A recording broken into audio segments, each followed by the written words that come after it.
Aujourd'hui, nous marchons sur les cicatrices de l'histoire et ces blessures encore ouvertes que sont l'esclavage, la colonisation et le néocolonialisme ne seront jamais une case sans toi.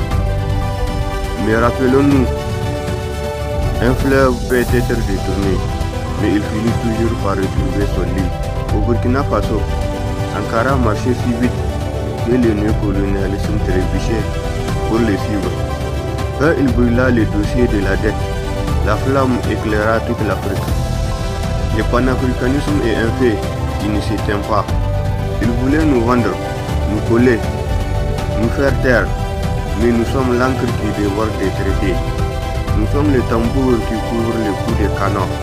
Et demain nous serons l'aube, tout en étant témoins d'éloges, d'actes révolutionnaires d'Harry Mayo, un sacrifice pour la liberté algérienne. Un héros oublié en Algérie, un traître dans la bouche d'un pays dit des droits de l'homme. Un soldat qui a fait preuve d'un courage inouï face à l'oppression coloniale.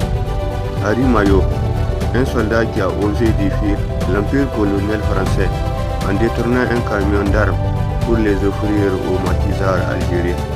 Son geste du 4 avril 1956 fit un coup de tonnerre dans le ciel embrumé de l'Algérie sous domination française.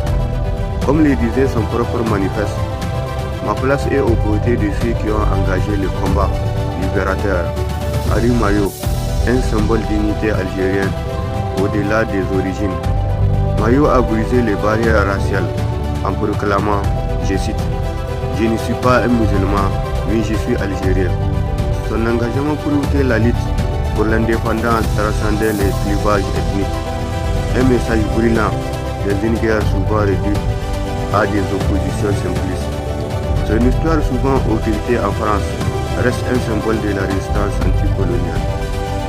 Comme l'écrit Serge Castel dans Les Maquis Rouges, son geste était un acte de foi dans l'Algérie future. Pas l'Algérie qui se prostitue pour la France et les terreaux. Ils ont cru tuer un traître, ils ont créé un martyr. Son sang a coulé dans la terre algérienne et cette terre un jour a fleuri libre avant de courir à petit feu par des accords coloniaux.